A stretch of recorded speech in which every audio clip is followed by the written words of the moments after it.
Here's the most powerful tool I know to help you lead and live in a state of maximum productivity, effectiveness, efficiency, and most importantly, flow. Why flow? Well, because just like world class athletes, when they come to take a World Cup winning kick or do a performance to get a perfect 10, they want to be in a state of utter relaxation. Because actually, nothing good comes from being tensed up, stressed, and contracted.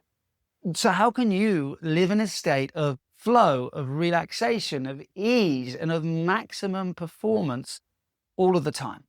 I'm going to give you a simple tool to understand how. Now, imagine there's a line, okay? And you can only ever be in one place at one time. And you can be above the line or you can be below the line. So, above the line is characterized by being in a state of trust, in a state of flow, in a state of ease, but also in a state of connection, in a state of abundance, in a state of possibility, in a state of patience, in a state of choice, and in a state of inner peace. Now, who wouldn't want that? Yet, what you'll find is as you learn to become self aware of this tool, you are not in that state very much of the time, quite possibly. It's why self awareness is the eye at the top of the pyramid, because if you're not aware of how you feel and what state you're in, then you can't do anything about it. Okay, so those moments when you're above the line, you're in a state of flow, you know how that feels. How often is your day characterized by flow? Now, below the line is a contracted, tense state. You're fearful, there's scarcity, there's mistakes, there's irritation, and there's separation. So, when we're in this state, we feel like we have to do things and we feel stressed and contracted. And just like a World Cup winning kick doesn't happen when we're contracted and tense, happens when we're easeful and relaxed, it's the same with you and your performance and your life too. So the question becomes, how can we get above the line more?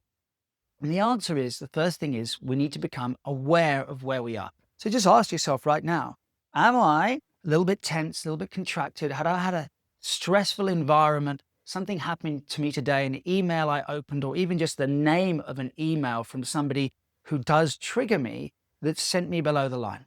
Because triggers are what send us below the line. So we become aware of it, we identify it. That's the first step.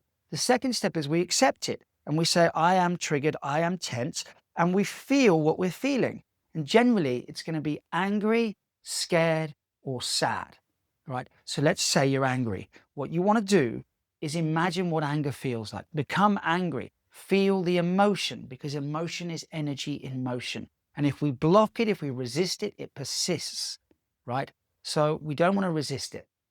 What we want to do is allow it to flow, which means feeling the feelings. So we feel angry, we feel scared, we acknowledge that, we don't push it away. And if we can do that, what happens then is we create the space to shift back above the line. Here's how you do that. Close your eyes with me and just wiggle your toes, wiggle your toes. You have one awareness, but you have three intelligences. Your awareness is now in your toes, it's in your body.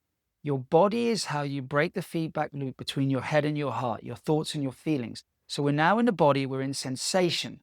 Okay. Now move your awareness up to the center of your chest. Place a hand over your heart and just breathe deeply into your heart and out of your heart. And to the best of your ability, feel gratitude for something or somebody. Just take a couple more breaths here, breathing in through the heart, feeling gratitude for somebody or something.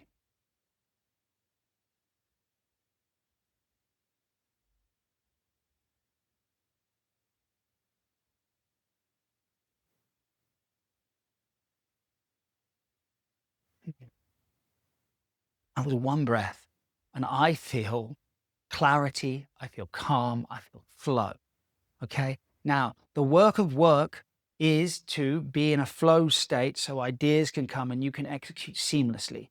The work of life is to be above the line as much as you can. If you could do this consistently, you would eventually become enlightened, because enlightened people are just above the line all the time, super receptive, super in flow, super easeful. And it's not that you're going to be able to stay above the line all the time. Almost no one can. But the art of life is understanding and recognizing when we're below the line, when we get triggered, and being able to shift back above the line as quickly as possible. That is your work, identifying where you are and moving back into this state of easeful flow. I hope this was useful. As always, your likes and comments are appreciated, and I thank you for your attention.